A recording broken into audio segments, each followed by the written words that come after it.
To the point programme में एक बार फिर से आपका स्वागत है।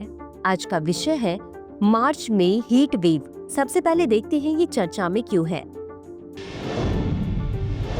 हालिया खबरों के अनुसार भारत मार्च 2025 में जल्दी हीट वेव का अनुभव कर रहा है, जिसमें दिल्ली, कर्नाटक, गोवा और झारखंड जैसे क्षेत्र हीट वेव अलर्ट के अंतर्गत हैं। अब जानते हैं हीट वेव क्या है। हीट वेव एक ऐसी अवधि है जिसमें किसी क्षेत्र में सामान्य रूप से अपेक्षित तापमान की तुलना में असामान्य रूप से उच्च तापमान होता है। इसलिए जिस तापमान पर हीट वेव की घोषणा की जाती है वह उस क्षेत्र के तापमान जलवायु विज्ञान के आधार पर जगह जगह अलग होता है। IMD किसी क्षेत्र में हीट वेव की घोषणा तब करता है जब मैदानी इलाकों में अधिकतम तापमान 40 डिग्री सेल्सियस, तटीय क्षेत्रों में 37 डिग्री सेल्सियस और पहाड़ियों में 30 डिग्री सेल्सियस को पार कर जाता है। उच्च आर्द्रता, तेज हवा की गति, गर्मी की लहरों की अवधि आदि जैसे सहायक मौसम संबंधी कारकों से गर्मी की लहरों का प्रभाव बढ़ जाता है। गर्मी की लहरों के लिए अनुकूल परिस्थितियां हैं। किसी क्षेत्र में गर्म शुष्क हवा का प्रचलन, ऊपरी वायुमंडल में नमी का अभाव, आकाश में व्यावहारिक रूप से बादल नहीं होने चाहिए, क्षेत्र पर बड़े आयाम वाले प्रति चक्रवाती प्रवाह।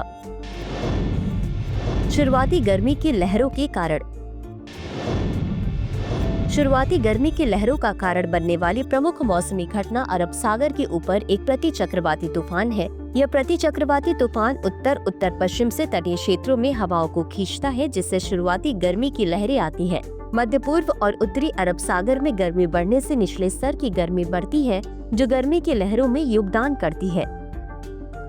शुरुआती गर्मी की लहरों के लिए जलवायु परिवर्तन, मौसम के बदलते पैटर्न और शहरीकरण को भी जिम्मेदार ठहराया जाता है।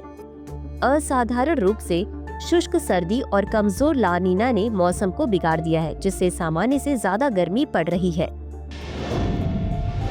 अब देखते हैं हीट वेव के स्वास्थ्य पर क्या प्रभाव है। हीट वेव के स्वास्थ्य पर होने वाले प्रभाव में आमतौर पर निर्जलीकरण, हीट क्रैम्प, हीट थकावट या हीट स्ट्रोक शामिल होते हैं। इसके संकेत और लक्षण इस प्रकार हैं। हीट क्रैम्प, डरना, सूजन और सिंकोप, बेहोशी के साथ आमतौर पर 39 डिग्री सेल्सियस से कम बुखार होता है। हीट थकावट, थकान, कमजोरी, चक्कर आना, सिरदर्द, मतली, उल्टी, मांसपेशियों में ऐंठन और पसीना आना। हीट स्ट्रोक, शरीर का तापमान 40 डिग्री सेल्सियस या उससे ज्यादा होना और साथ ही प्रलाप, दौरे या कोमा। ये संभावित रूप से घातक स्थिति है। विशेषज्ञ हीट एक्शन प्लान और हीट वेव से निपटने के लिए बेहतर स्थानीय क्षमता की आवश्यकता पर जोर देते हैं। अब जानते हैं हीट एक्शन प्लान यानी HAP के बारे में।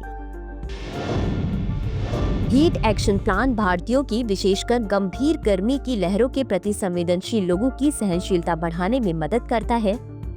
हीट एक्शन प्लान निम्नलिखित के लिए रूपरेखा प्रदान करते हैं: प्रारंभिक चेतावनी प्रणालियों की योजना बनाना और उन्हें लागू करना, तैयारी की रणनीतियां जो जन जागरूकता और सामुदायिक आउटरीच को संबोधित करती हैं, अंतर एजेंसी समन्वय के लिए तंत्र, हीट वेव प्रतिक्रिया के दौरान भूमिकाएं और जिम्मेदारियां, स्वास्थ्य देखभाल पेशेवरों के बीच क्षमता निर्माण, संबंधित क्षेत्र में संवेदनशील आबादी के बीच गर्मी के जोखिम को कम करना और अनुकूली उपायों को बढ़ावा देना।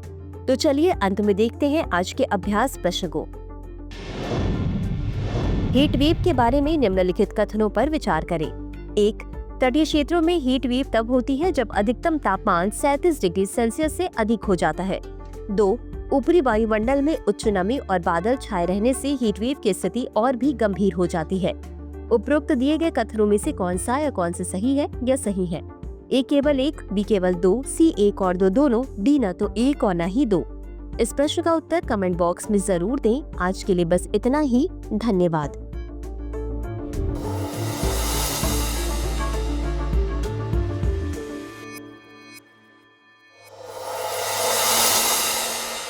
डियर व्यूअर्स, अपने एग्जाम की तैयारी को और बेहतर करने के लिए हमारे चैनल को लाइक, शेयर और सब्सक्राइब करना न भूलें।